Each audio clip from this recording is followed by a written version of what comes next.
Hi, Lee here, back again with another video just to go over Sunderland's win against Nottingham Forest. What a performance on Saturday for Sunderland. Um, Obviously, what I look at times, had to rely on Robin Roos, some really good defending, but there's two sides to football, there's attacking and there's defending. But in the meantime, Sunderland still had a few chances ourselves. Isidore, I thought he scored when he had that shot that went through Milenkovic's legs and went just wide, and obviously Gertrude is at the end, either side of our goal. We'll get onto that in a minute, but I thought we were excellent. Look, for our efforts defensively and everything like that, I think we could argue we deserved the win. Forest will feel like they deserved something out of the game for how much they dominated possession and created chances and stuff. But for the efforts we put in, I think Sunderland deserved the win. It's obviously a very difficult place to go. Ange just took over. They're a good side, Nottingham Forest. I mean, they left out Morgan Gibbs-White and brought in Dominguez, which worked wonders for them. And yeah, you look at the quality of the team that they have. They're no pushovers as Nottingham Forest, but it just shows, that Sunderland don't look out of place in the Premier League for the squad we have, the team we have, the way we're playing, the way we're coached. We don't look out of place in the Premier League. Obviously, Man United on this Saturday, they got beat off Brentford this weekend. Then you got Wolves after that. If we come out these next two games with 6 points, that's amazing. So that's 9 points out of the last three. It'd be unreal. I can't say it, but we never know. On the team sheet was just Masuaku coming for Ronaldo, which was easy to do, really. I don't think Masuaku had the best of games. He looked dangerous going forward, but he looked sceptical defensively, which is what we were told before he signed for us.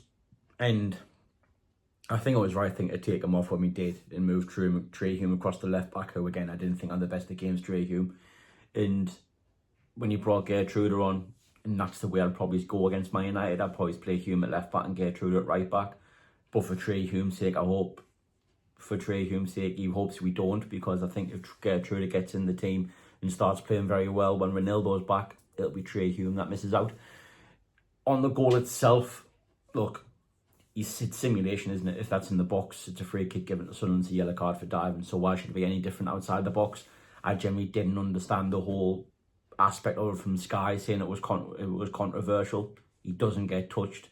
He jumps down, he jumps on the floor like an idiot. And the fact that he says he's got caught, and if you see him down on the floor, he's actually holding the wrong part of his leg, which shows that it was no contact and shows that he was diving, because if he was going to get hurt, he'd be on the top of his foot where Trey Hume has caught him, not the back of his Achilles, the stupid fuck.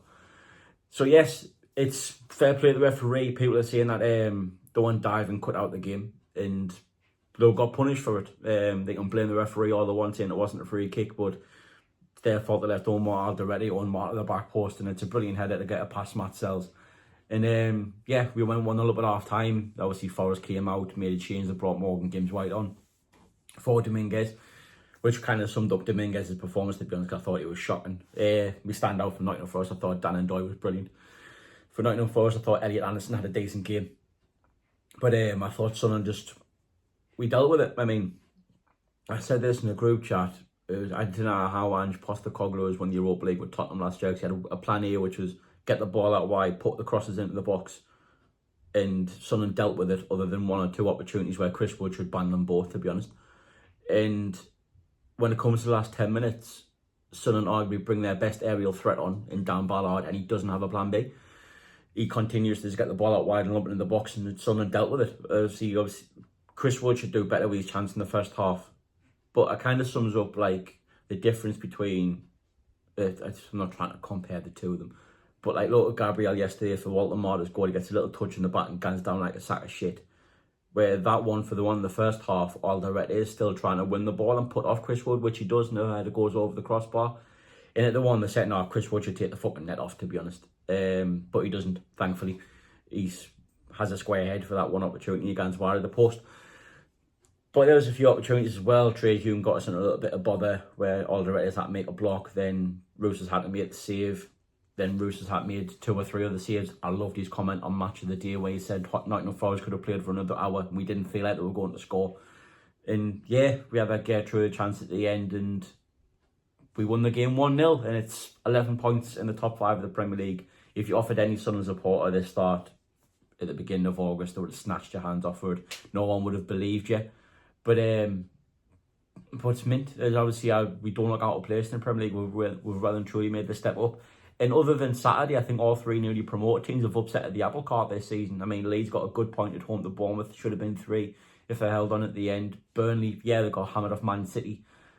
But they have made life difficult for teams. And it's upsetting. The nature is why West Ham have sacked Graham Potter so early, because the 3 newly promoted teams, there's more chance of the three teams getting sucked into any relegation type.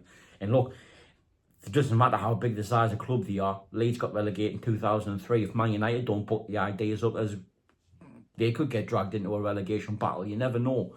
But I kind of see it. But it's obviously Wolves took away 2 points in the last minute, and Brentford have won. So it's madness. It's going to be very, very tight. And I'm not saying Sunderland's out of the whole thing at all. We could go on a streak where we could lose 12 off the bounce and get sucked right back into it. But as long as we keep picking points up, being hard to beat, getting these unexpected wins, then obviously the odds are stacked in our favour of us staying up. My man of the match, I had to Sky give it to Granit Xhaka. Mine was Alderete. I thought he was absolutely outstanding. That's not discounting out Xhaka, Mukiele or Roos. I thought they were brilliant. I thought Isidore led the line superbly, by the way. It's not like you had to play a different type of style to what he's used to. And yeah, I thought everyone played the part. I thought Hume was a bit iffy. Chris Rigg was okay, but obviously he was his first. I'd class that as he's probably his first full Premier League appearance. Obviously, not counting the Aston Villa one, even though he did play Canny. He did do okay. You think to yourself, he probably keeps his place in the team against Manchester United. And Traore looked decent off the bench. Brian Broby had more of a bout and he held the ball up. I thought Gertrude was going to pass to him, and you'd fancy your centre forward to score more than your right back, but that's by the by. Siddiqui, awesome as always. And yeah, it's another very, very good performance and win for Sunderland in this Premier League season, where everyone wrote us off before a ball was kicked. We've gone from being favourites to go down to 4th favourites to go down, so we're quite clearly making an impression. So yeah, it's got to keep going. I will be out Thursday or Friday with a preview for the Man United game. Trying to get too ahead of myself, but I think I'd fancy Sunderland to beat Manchester United on Saturday. I'm not going to lie. So yeah, answer to me, Lee's daft questions. Only one real answer for it really, and that's Omar the Colonel Alderete. I'll be back with another daft question in my Man United preview. Thank you for all the likes and views and subscribes on previous videos.